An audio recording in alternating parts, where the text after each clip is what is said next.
আসসালামু আলাইকুম গাইস, সবাই কেমন আছেন? আশা করি সবাই ভালো আছেন। আপনাদের দয়ে আমিও একটু ভালো আছি, খুব বেশি একটা ভালো না। আমার সর্দি কাশি হয়েছে, যে কারণে ভয়েস শুনেই বুঝতে পারছেন ভয়েসটা অন্যরকম লাগছে। মানে কথা বলতে একটু কষ্ট হবে, তারপরও ভয়েস দিচ্ছি। এই যে দেখতেই পাচ্ছেন সামনে একটা তরতাজা মুরগি ছিল, তবে এখন আর তরতাজা নেই। তরতাজা আছে কিন্তু বেঁচে নেই। সে এখন মারা গেছে, কারণ তাকে জবাই করা হয়েছে। আর ডিমটা দেখতে পাচ্ছেন মুরগির ভিতর থেকে বের হয়েছে। আমি তো পুরো অবাক হয়ে গেছি দেখার পর। দেখবেন একটা না, অনেকগুলো ডিম আছে। মুরগিটা কাটার পর ও আমাকে ডাকলো, জিহাদ আমাকে ডাকলো যে কতগুলো ডিম মুরগির মধ্যে। এই জন্য আমি ভিডিওটা করে আপনাদের সাথে শেয়ার করলাম আর কি।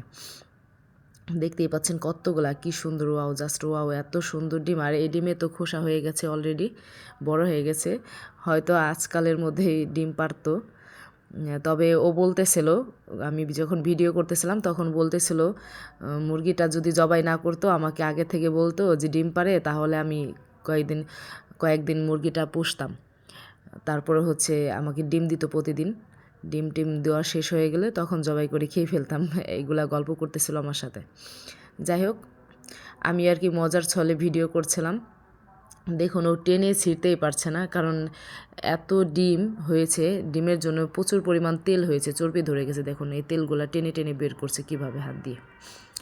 অবশ্য ছেলে মানুষ হয়েও কিন্তু মেয়েদের মতো কাজকর্ম সবই পারে। যেমন ধরুন এই যে মাছ মুরগি কাটা, সবজি কাটা, রান্না করা, ঘর ঝাড়ু দেওয়া, মানে কাপড় চোপড় কাচা, মেয়েদের যে সব কাজ থাকে আর কি বাসার মধ্যে, সমস্ত কাজগুলো পারে। কি সুন্দর ডিমগুলো দেখছেন, মানে এত ভালো লাগছে আমার, মনে চাচ্ছে ডিমগুলো ভেজে ভেজে খেয়ে ফেলি। আমি হাত দিয়ে ধরে এমন মনে চাচ্ছে। এত সুন্দর সুন্দর হলুদ হলুদ কুসুম কুসুম ডিম, খুবই ভালো লাগছে। ও তো যখন আর কি মুরগি কাটলো, ডিমগুলো দেখে পুরা অবাক হয়ে খুশিতে আমাকে চিল্লাচিল্লি করে ডাকতেছে। তারপরে আমি দৌড়ে আসলাম, আসার পরে হচ্ছে ভিডিও টিডিও করলাম।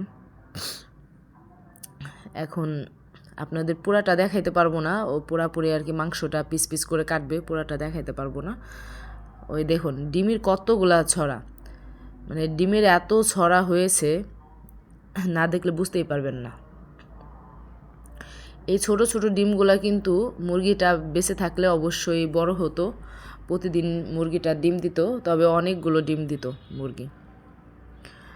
তার আগেই তো মুরগিটা বিক্রি করে দিয়েছে। যাক, ওর ভাগ্যটা ভালো। আমি ওকে বলতেছি, গল্পে গল্পে বলতেছি যে তুই ডিমগুলো ফিরে পেয়েছিস মুরগির সাথে, মুরগির দাম দিয়েছিস কিন্তু ডিমের দাম দিতে হয়নি, মুরগির সাথে ডিমগুলো ফ্রিতেই পেয়ে গেলি, ভালোই হয়েছে। তো গাইস, আপনারা কে কোথায় থেকে আমার ভিডিওগুলো দেখেন অবশ্যই একটু কমেন্ট করে জানাবেন যে কে কোন জেলা থেকে দেখেন।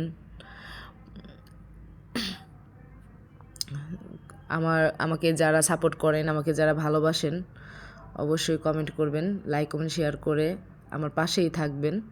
আমার চ্যানেলটা সাবস্ক্রাইব করবেন, ইস্টা সাথী অফিসিয়াল, এই চ্যানেলটাও সাবস্ক্রাইব করে রাখবেন। ওটা হচ্ছে আমার মিউজিক ভিডিও চ্যানেল, এটা হচ্ছে আমার ব্লগ ভিডিও চ্যানেল আর কি।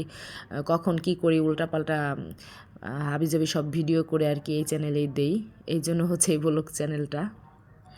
আর একটা পেজ আছে আমার, ভালোবাসা অবিরাম, অবশ্যই ফলো করে দিবেন, আমার পার্সোনাল পেজ ওটা। ও হাত দিয়ে ধরে ধরে দেখতেছে, মানে ডিমটা আসলেই অনেক বড়। আমরা যে দোকান থেকে ডিমগুলো কিনি, ওই ওই ডিমগুলোর থেকে এই ডিমটা অনেক বড় ছিল। ও ধরতেই পারতেছে না মুরগিটা, মানে তেলে একদম পিছলা হয়ে গেছে, ধরতেই পারছে না, কাটতেও খুব কষ্ট হচ্ছে।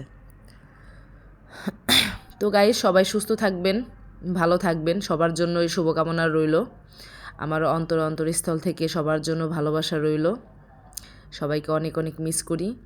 আপনারা আমাকে এত পরিমাণ ভালোবাসা দিয়েছেন, যে কারণে আপনাদের উৎসাহ পেয়ে আমি প্রতিদিন ভিডিও ছাড়তে না পারলেও মানে প্রতিনিয়ত ভিডিও ছাড়ার চেষ্টা করি আর কি। ঠিক আছে, এভাবেই আমাকে সারা জীবন ভালোবেসে যাবেন। আপনাদের ভালোবাসা পেলে আমি সামনে আগাতে পারবো। আমার পক্ষে সম্ভব কোনো কিছু করা। অনলাইন থেকে যেমন সবাই ইনকাম করে ঘরে বসে, মেয়েদেরকেও ইনকাম করার সুযোগ করে দিয়েছে ইউটিউব পেজ। তাদেরকে অনেক অনেক ধন্যবাদ। সবাই সুস্থ থাকবেন, ভালো থাকবেন। এই পর্যন্ত আবারও নতুন ভিডিও নিয়ে আসবো। আল্লাহ হাফেজ।